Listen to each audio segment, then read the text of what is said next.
Asato ma sadgamaya tamaso ma jyotirgamaya mrityorma amrutangamaya.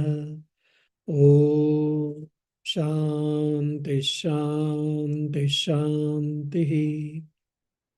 O Lord, please lead us from unreality to the reality, ignorance to the knowledge, and from death to immortality.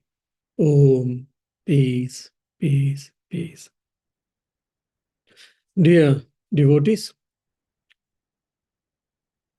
we are discussing Sadhana Panchakam, the spiritual practice in these 5 verses as composed by Adi Shankaracharya. We hear a lot of theories, no doubt, but until otherwise, when we put into practice, there is no use or there is no fruitful for that. So practice, practice, practice. This is the whole of philosophy or life or religion, as Swami Vivekananda puts elsewhere beautifully. So we have to practice. Now there can be different practices to reach God, to reach self, or to experience the self. Now, what are the possible do's and don'ts? What are the possible practices? Some are to be practiced. Practice means some are positively should be created, the habit, and some should be avoided. That is called abhyas and vairagya. Already 17 types of spiritual practices we have discussed. Now, today will be discussing 18th spiritual practice. Shruti Shira Paksha Samashayatam. Take refuge in the truth of Brahman as given in the Upanishads. Here Upanishads you can take, or any scriptures, or the teachings of saints, teachings of the knows of the truth. All these things can be included. Now, take refuge in the truth of Brahman as elucidated in the Upanishads. Why it is so? What Upanishads is teaching, invariably, it is telling that we are all self, we are all consciousness. So what does it mean? We are all divine. Our real nature is immortal. Our real nature is immortal. Yet, and our real nature is eternal, nitya, aja, birthless. And I am deathless also. And I am immutable and immortal. What a beautiful philosophy. When we hear this, initially, sometimes, yeah, it is interesting, quite interesting, but what I am going to do this? In what way it is useful for me? The question may come for all of us. When you read it, when you study, when you reflect deeply, in our hustle and bustle of life, this comes into our rescue. Say, for an example, your mind is tormented, your mind is disturbed or distracted by, say, some problems which you face in the office, professional problems, professional challenges. You are thinking, you are trying to solve, and etc., etc. Your mind is getting clouded with these problems. This is a common phenomena, common experience for all of us. There is nothing unusual here. But now you have heard, Swamiji has said that, oh, I heard from today Swamiji's talk that I am the self, not the body and mind. I'm immortal. I'm existence, consciousness, bliss, absolute. Okay. Now, how to put that grand philosophy at this present crisis or situation? Now, whatever the problem you are facing, whatever so-called you are disturbed, it is all pertaining to your body and mind. But you are the self. You are never the body and never the mind. So that time, if you can think this thought, if you can hold on to that thought, Vedantic thought, immediately you'll be able to take the role of witness, and you will start observing the things. You will start observing your own thoughts. You will start observing your own problems and solving and etc., etc. Because when you are in that loop, you will not be able to think it in a better way. But when we are outside of the loop, then you'll be able to think it and you'll be able to solve it properly. Whereas Vedanta doesn't solve you the problem. The professional problem, whatever is there, it might continue for some more time. You might have to find out the solution and you have to solve it. But the Vedanta will help you internally. Instead of suffering, instead of from suffering mode, Vedanta will help to go to the contributor mode or to resolving mode. I was suffering with the problem. I was suffering in the midst of the problem. Now, Vedantic view of reality, I am the self, not the body and mind, nor this world, empirical world. It made me to think above from all these things. So standing aside, standing above, I'm able to see the affairs and I was able to resolve. For example, children are playing with the numbers. And when there is a complex numbers or calculations, sometimes children are unable to. But whereas elders or grown-up people, they can do easily and they do help. Why? Intellectually, they are grown and their mind is developed and they're already have gone through these calculations.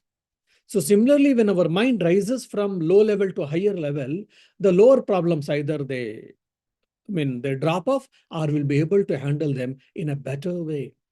So from suffering mode, we will go to the resolving mode or solving mode. That's why we say Vedanta to be heard again and again.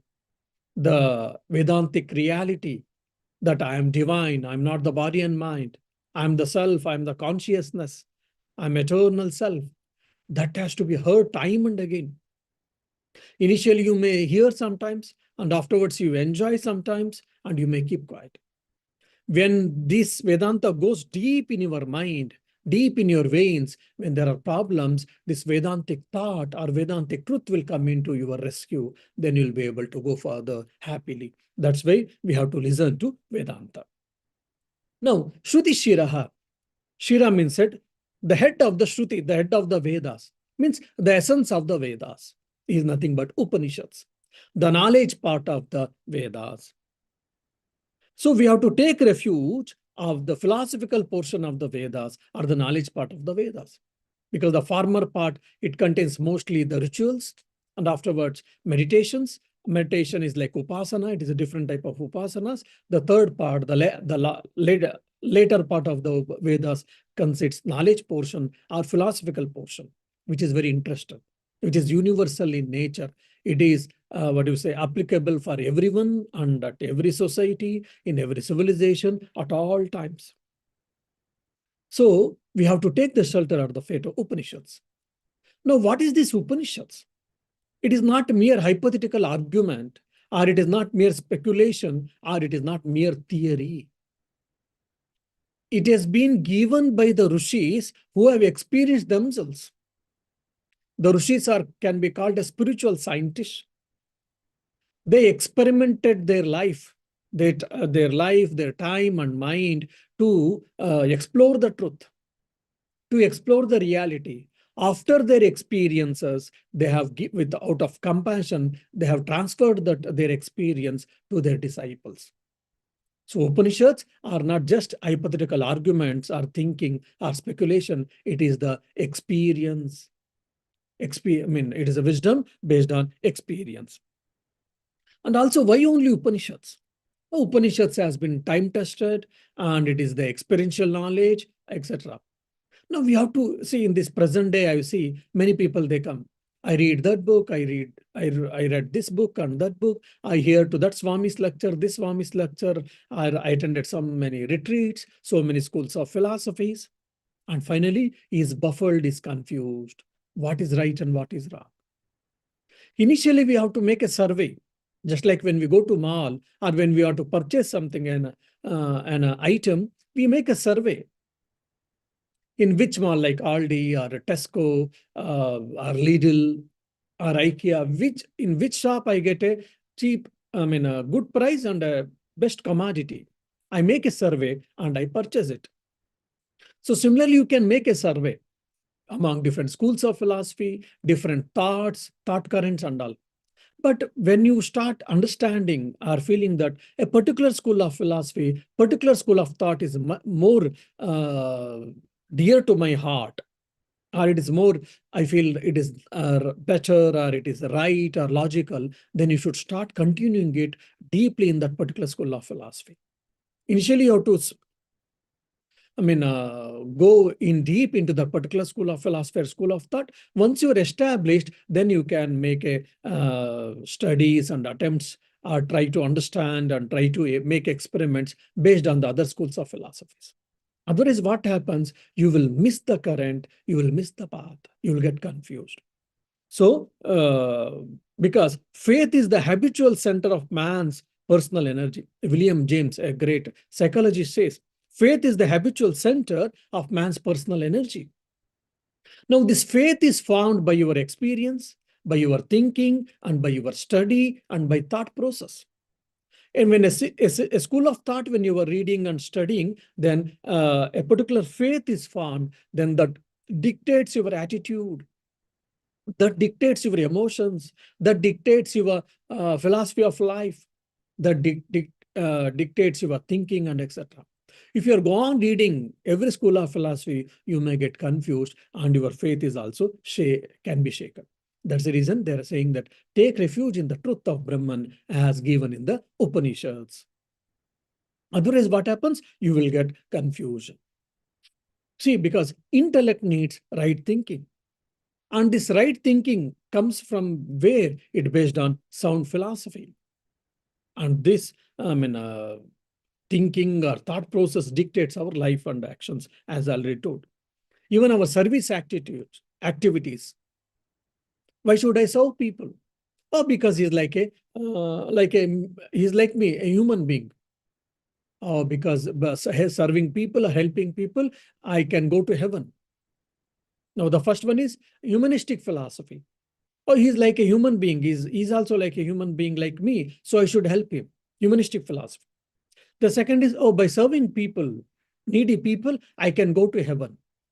So a devotional aspect, devotional philosophy. He wants to go to heaven, and he would like to lead a happiest life, blissful life after the death. Now, other may say, oh, because I would like to help him because the God is residing in him. So I am, by serving him, by helping him, I am worshipping the God.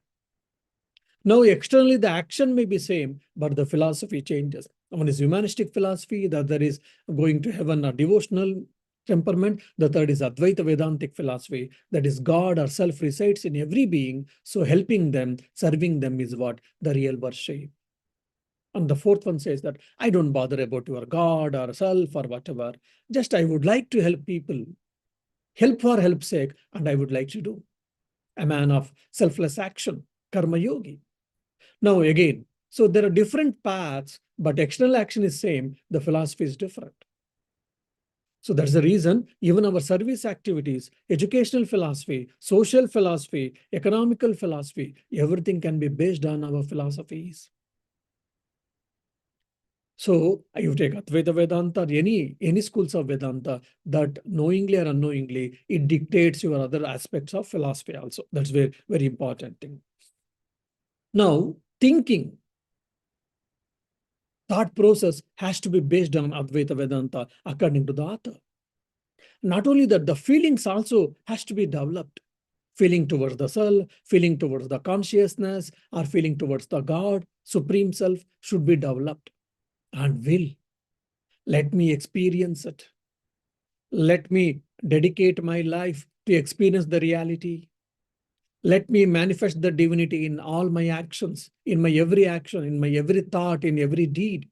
So willpower, the thinking, feelings, and willpower, when all the three is being directed towards one thing, then your spiritual progress becomes fast. You are thinking that I am the self, but your feeling is somewhere else. You both are there, but you don't have a will, so you are not able to manifest the divinity, or you are not able to experience the divinity. You got a willpower, you have got tremendous willpower. Your feelings are good, but you don't have a right thinking. Your thought process is not right. You are disturbed personality, or your thoughts are not of superior nature. So that's the reason all these three are required, essential for our progress. When all these three energies all these three faculty of our mind has been tackled properly, systematically, when it is directed towards one cause, towards the one source, then our spiritual progress will be quicker and we can attain the results fast. I mean, I can give a simple example even. One fellow, a business person, he had 3 children. He wanted to make a CEO of a company. But 3 children are there, but because someone is elder, he didn't want to make by his age or by his liking. Whoever is fit, right person, fit person, the father wanted that particular son to make a CEO of the company after him, after his retirement. Then he was thinking what to do. Then he said, let me give an test for them. Then he called 3 sons and he gave 100 euros each. And he said, look, you have to protect this. You can do whatever you want. You do whatever you want. I'm giving this 100 euros. I'm going to some pilgrimage or maybe tour for 3 months. And my manager is looking after all the affairs. If anything is there, he will approach you. So don't worry, take care of yourself and take care of the money or whatever you wish you can do with this money. He said, and he left for 3 months. Of course, his manager was sincere enough. He was looking after his business, and he was also trying to, what do you say, know, he was able to see what is happening from wherever he is there. After 3 months, he came back. The first fellow, he tried to use that money in a good way, but unfortunately, for some reason, he had lost the money of around 80 euros he had lost. And apart from that, because for some reasons, he had to borrow the money and he had got a debt of 500 or 1,000 euros. Now, the second son, he used this 100 euros for some business in his own way, and he had made that maybe 500 or 800 euros in these 3 months. Now, the third fellow, he was very sincere. He was very obedient. He kept that 100 euros in an iron casket in the locker, and he had locked. And he thought he's the right person, he's the right son, because he is protecting, as his father said, he is protecting the 100 euros very religiously. The father came after the 3 months. He called all the 3 sons, and he asked, kindly give me the account. What did you do? The first son said, I'm sorry that because of something, I lost it, and also I borrowed some money, but still I couldn't do things. I couldn't, make up things. Then, father understood he doesn't have that business acumen or whatever. What about the second one? He said, yes, mother used it for some business transactions or whatever. Then I somehow, with the God's grace and your blessings, I could increase by 8 times, and now 800 euros I could get it. Take this 800 euros. Then what about the third son? He said, Father, as you said, you should protect it, you said. So I kept it in a locker so that no one will take. And even the same note I'm giving you, I'm so obedient to you. Then the father scolded the first fellow that you should have been discriminative and you should have been intelligent and smart enough, where to spend money, how to spend money, etc. You are not a right person to be the CEO of my company. And he also scolded third son that, fellow, I gave you 100 euros. I asked you to protect, never mind. When I said you should protect, you should not lose it. And at the same time, you should increase it. You didn't do that. Again, you are also useless. Or, not of my choice. Whereas the second son, he protected that 100 euros and he also amplified it. He increased it to the 8 times more. And you are the right person who can be the next leader or CEO of the company after my retirement. And he made his second son as a CEO, and he gave some, portfolio for other 2 sons because they are his sons.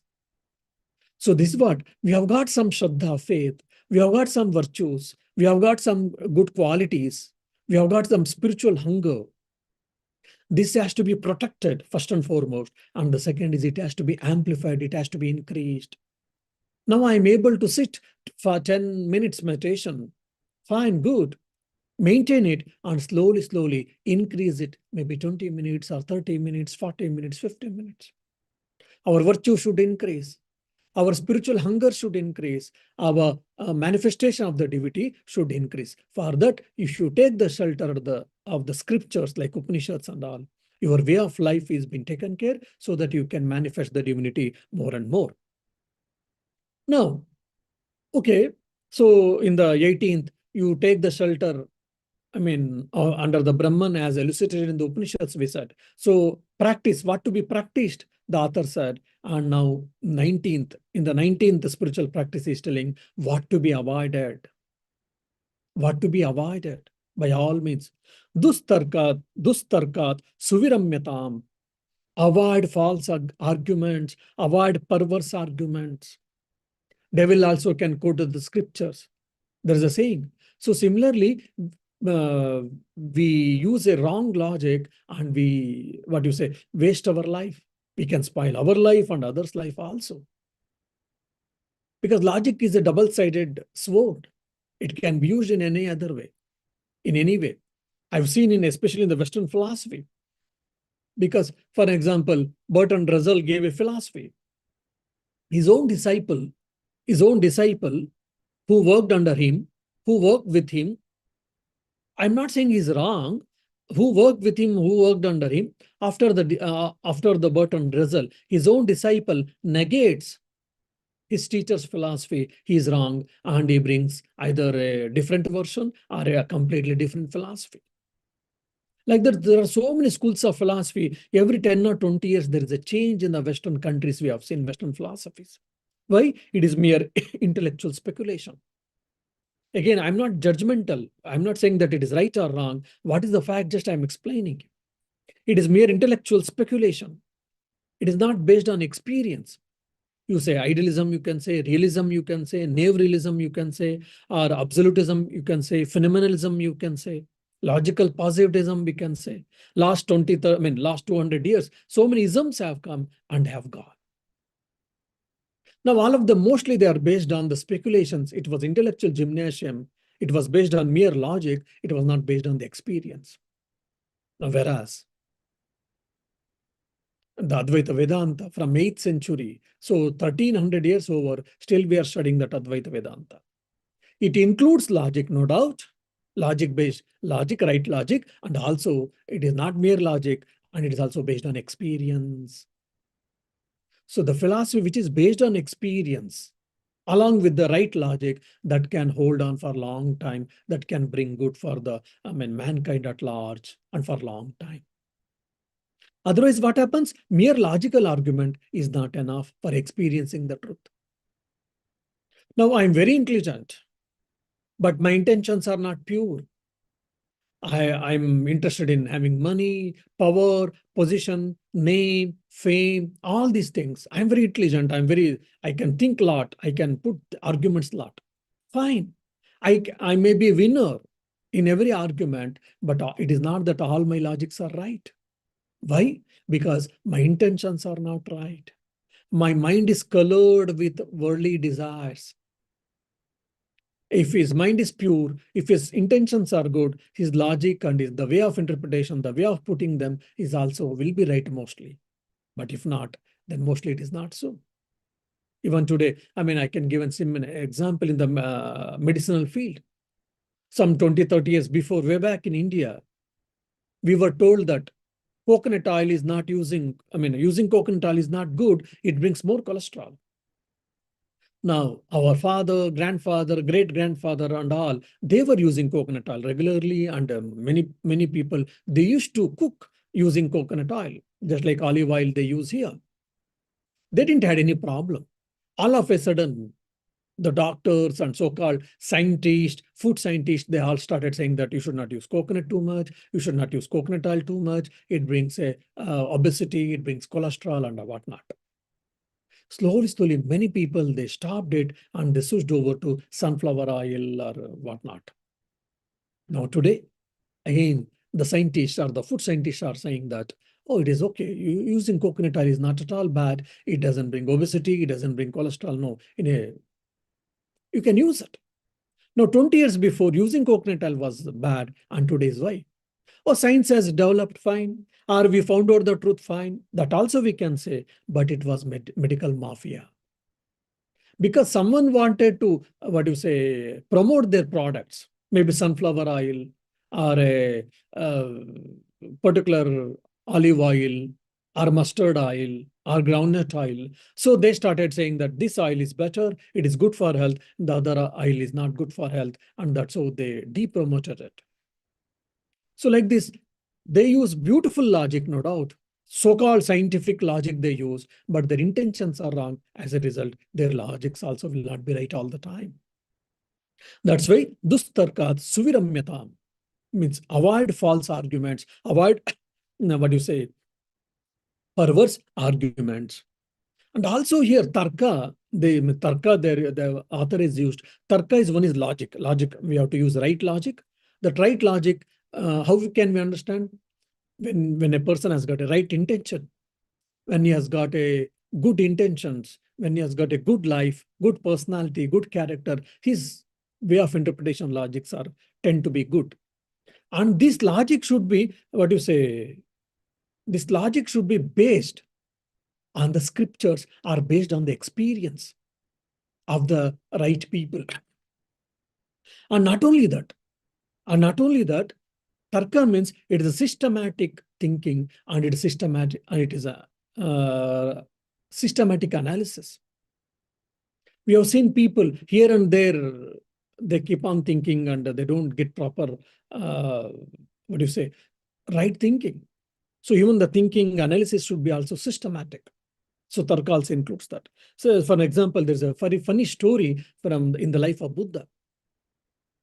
Once Buddha was sitting under a tree, Bodhi tree probably, 5 people came. The 5 people, before coming to Buddha, they had heated arguments. One fellow said, look, I have studied philosophy and my father has taught that philosophy. For him, his father, means my grandfather has taught this philosophy. So God is so and so. Second man said, maybe in your case, but it is not true. Why? Because I know I have studied a school of philosophy, which is different from you. I have been taught from my father, his father, 7 generations. So as a result, my school of philosophy or my explanation about the God is true. Similarly, same case with the third and fourth and fifth, all of them had heated argument and with quoting scriptures, with the logic, so many things, but they couldn't understand. I mean, they couldn't come into conclusion. So finally, one of them said, look, we have heard that Buddha, a wise person, is nearby. Why can't we go and get settle the matter? All the 5 said, 5 agreed, and all the 5 came to Buddha. And Buddha welcomed all the 5 and asked, what makes you to come here? Then they said, we have got discussions or arguments in us, and we couldn't decide who is right. That's the reason we came here to to explain with you and to have a verdict whose philosophy or whose explanation about the God is right. Then Buddha said, fine, go ahead. Then the first fellow explained. Second fellow explained, third, fourth, fifth, everyone explained. Buddha heard everyone. Then Buddha asked the first person, okay, you explained about the nature of the God, fine. Have you realized or experienced the God? He said, sorry, sir, no. What about your father? He said, as I know, no. What about your grandfather? I think as I know, no, he's also. So whomever you say that they taught you the philosophy, none of them have experienced the God, isn't it? Yes, sir. What about second, third, fourth, fifth? All of them said same thing. Then he said, okay, I would like to tell you a beautiful story for you. A young chap in a village started telling with everyone, I love her so much, I love her so much, I love her so much, which is she's dearer than my, she's, more dearer than my even life. People started hearing, then started understanding, oh, he's a young chap, so he fell in love with a young lady. So after hearing a couple of times, he said, they asked, okay, you mention her, you tell her name, who is she? Then slowly we will try to get her so that both of you can marry and live a happy life. The fellow kept quiet and the villager started asking, what is her name? He said, I do not know. Okay, where does she live? The young chap said, I do not know. Okay, how does she look at least? I do not know. Then the villager said, fool, you don't know her name. You have not seen her. You don't know where does she live. You don't know how does she look. And you are saying that I have fallen in love with her. What nonsense it is. And people said it is absolute nonsense, sheer nonsense. They got up and they went away. Buddha said, this is like same thing. You have not seen the God, and your father has not seen the God, your grandfather has not seen the God, great grandfather has not seen the God, and you are all arguing what is God, who is God, and my understanding about is God, right? How foolish it is. Then all the five people nodded there and they understood their, I mean, mere intellectual arguments. Then Buddha said, you experience it. It is the best way of understanding it. It is better you experience it than all these arguments ceases out, dies out. Then all the five said yes, agreed, and they went back and they started putting it to practice. So just mere argument, vain arguments is not enough. Logical thinking, systematic analysis, systematic thinking, all of them are required, no doubt. Scripture is not denying it. Author is not denying it. But false argument, perverted argument, be aware. Don't get, victimized by these things. That's what the author is saying that. And mere discussions, mere thinking, what happens? Slowly, you will get a dry intellect. And oh, you know that, I know this, I know that, I can argue this, I know that philosophy, this philosophy. There will be vain, ego, that's all, but it will not be of use. Until otherwise, we experience the truth, we experience the reality. So that is not of much avail. That is what the author's intention. Now he said, be aware of the false or perverted logic, he said. Now in the next spiritual practice in the list, he is giving that follow the logic based on the scriptures. Shruti tarka. Shruti mataha tarkaha anusandhiyatam. Means follow the discriminative rational based on the Shruti or based on the Vedas or based on the scriptures. Why? Because the scriptures are the collection of the text, of the experienced people. I mean, that scriptures I'm saying that, not that just someone is merely intellectually speculated and they have written. If that is it may be a good book, the best book, best-selling book. I'm not speaking about it. The spiritual book or the scripture which has been given to us by the man of intellect, means man of experienced person. He has experienced the reality, he has experienced the self, or he has experienced the God, and such person has given the theory or philosophy, then such has to be followed. So such person's logic can be followed and should be followed in our spiritual life. Why? Because he himself has made that experience, experiment, and he has become success in that. And also, because we should follow discipline. We need an approach. We need a school of philosophy, no doubt. But that should be based on the experience. Now, for example, Ramana Maharshi's philosophy. It is Advaita Vedanta only, no doubt. So he has explained Advaita Vedanta in his tone or in his language. Now, it is based on his experience. Now, so Advaita Vedanta has been taught beautifully by Swami Vivekananda, which I'm speaking mostly it is from Adi Shankara's or Swami Vivekananda's. Both are experienced people. Or similarly, for an example, any person you can take. Whoever has experienced and they have given the logic, they have given the arguments, or they have given the philosophies, such people's teaching should be followed. Why? Because it has already been experimented and it has been proved right. It is like, okay, tested. You get in different, things when you take, you say, okay, or tested. So similarly, it is a tested ones. And why do we need all these things? Why these small details has been given as a list in the list of spiritual practices? Why? Because it is very essential for our spiritual life. Like Sri Ramakrishna gives a beautiful anecdote or a story for this. Example. For example, now a plant sapling has been planted in the field. And if you leave it, then people may walk on that, or children may walk on that, or even animals may walk on that. There may be stampede and it may die out. So that better you make a small fence for that.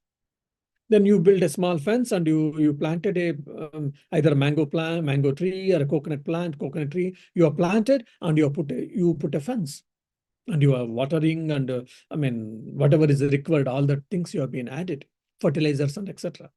Then slowly it grows big, and it becomes a quite a good tree, or even a small tree one, for an example. Now you need not to build any fence, or you not to maintain the fence around the tree. Now, because it has become a tree, even now slowly people will start sitting below the tree, people sitting above the tree and playing on the tree, or even you can tie animals for the tree, but tree will not, nothing will happen to tree. Why? Because it has got a firm foot and it is grown enough. So similarly, when we practice our spiritual life at the beginning, initial days, we have to be careful about all these things. Otherwise, what happens? Just like the plant, if without a fence, it might get destroyed. So similarly, our spiritual life, our faith, our understanding, our spiritual progress can be disturbed. Our progress can be hampered. Our progress can be unnecessary, filled with obstacles, confusions, challenges unnecessarily, all these things. So that is the reason even the small, minute details has been given as a list in the spiritual practices list. All these things has to be taken. Now, the 21st is very important, very interesting. Brahma Smiti Vibhavyatam Aharaha. So my teacher used to say always, there is no holiday for spiritual life. Oh, today, tomorrow, day after tomorrow, Saturday, there is no work. So let me relax. 5 days working here and all, we'll know that. So is it same thing? For 5 days I do meditation, say Saturday and Sunday, just like holiday for my office, let me there be holiday for my spiritual life, for my practice, meditation practice. If you ask, they say, all the review teachers say, no, there should not be any holiday for spiritual life. It has to be continuous. So similarly, here the author is saying, always try to be absorbed in the attitude, I am Brahman, bhava, I am Brahman. Otherwise, my mind is brooding on something, or otherwise I'll be thinking as I am body, I am a mind, I am son of so-and-so, I am daughter of so-and-so, I am the CEO of some company. So either that consciousness, either it will be attached to my body, physical body, or with my mind, with my thoughts, feelings, or emotions, or with my work, with my achievements, success and failure, or with some people. This, if you're careful, only you'll be able to understand. Now, the author is asking slowly, with practice, try to maintain that notion, that bhava, that mood. I am that Brahman.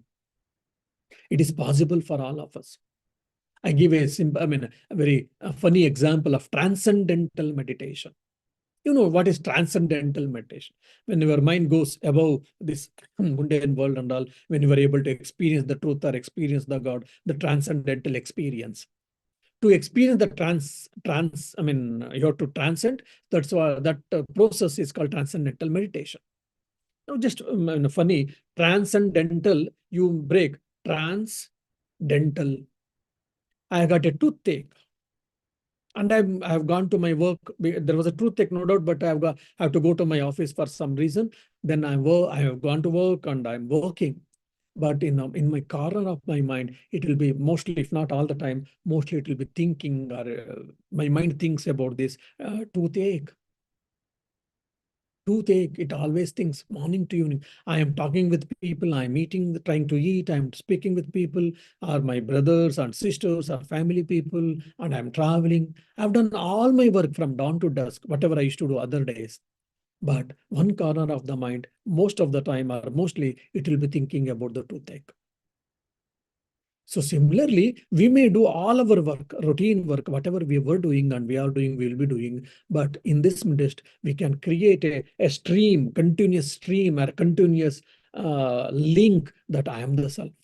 We can say, I am the Brahman, I am the self. We can say, I am the son of God, you can say, or I am the friend of God, I am the mother of God, father of God, I am the child of God, son or daughter of God. You can take any bhava, any mood, and that has to be intensified so that every moment, every minute can be converted into spiritual practice. And this bhava is very, very important. When this bhava gets intensified, what happens? Your quality of meditation becomes easy. It increases. Your spiritual life gets better. Your spiritual practices becomes better, and your spiritual progress becomes quicker. So this bhava, initially it is bhava, afterwards it becomes through abhyasa, through practice, it becomes realization or a fact or a part of life. Now, if you've seen Sri Ramakrishna, most of the time he was thinking that is the mother of child, is the child of mother, is the child of Mother Kali. Now, in Swami Vivekananda's case, most of the time he was thinking that is the self. He was always in that mode only. He was trying to pull his mind downwards, actually. We always try to pull our mind upwards. Our problem is try to pull the mind upwards. His problem was to pull the mind downwards. Always it used to be on the level of Atman or the consciousness. Now, it was a common, natural thing for him. It is not natural for us. By practice, one can attain it, one can achieve it. For example, I think this story I keep on telling every time. When Swami Vivekananda visited Himalayas, he saw a sadhu monk. He was sitting in the Himalaya and he was meditating. Suddenly, a tiger came and a tiger jumped on the sadhu. And when he jumped, the tiger holded the stomach of the sadhu, and the tiger carrying that sadhu monk, holding his stomach from its strong teeth or jaws, and is taking the sadhu's body. And the body, now the monk is aware of this, and blood is oozing out slowly. Because of that weight sagging, the intestine, small intestine, big intestine, the liver portion, all these things are slowly coming out. He has got a pain, and anytime he may die. Even at that time, at that critical moment, critical juncture, he was saying that soham, soham, soham, saha aham, aham saha. I am that, I am that, I am that. So if it is mere intellectual speculation, if he was mere philosopher, intellectually mere thinking, at that critical juncture, it would not have come. So that has been made a strong place, conviction. He had a strong conviction. Probably he had an experience also, or at least if not, he had a strong conviction that I am the self. Even that's the reason, even at the critical juncture, so-called when the death approached, when any time he may die, even at that critical juncture, he was able to say that soham, soham, soham, I am the self, I am the self, I am the self. So by practice, this is possible. During the death, we can practice. Even at the spur of death also, we can remember I am the self, not the body and mind. And in every work, in every situation, we can remember either we are children of God or we are the self, whatnot. So like that, any positive mood, constructive bhava, feelings is always beneficial for us. So may God bless all of us so that we shall experience the consciousness, experience the truth, and we shall feel that we are the part and parcel of that, and we are the truth. Om Shanti Shanti Shanti Harihi Om Tat Sat Shri Ramakrishna Arpanamastu. Next Saturday, tomorrow we are having Swami Balabhadranji, Assistant General Secretary, is visiting us. So tomorrow we have got a special satsang, special talk on how to mold the life based on Sri Ramakrishna's teachings from 6:30 to 8 p.m. All are welcome. On Saturday, I'm going to Limerick along with Swamiji, so there will be no Saturday talk. On Sunday, as you know, we are having Nivedita's birthday celebration between 3 and 6 p.m. So hence, there will be no Saturday and Sunday talk. Next week onwards, we'll continue. And all of you are welcome to for the special event tomorrow, Friday, 6th September, between 6:30 and 8 p.m. and Sunday between 3 and 6 p.m. Thank you.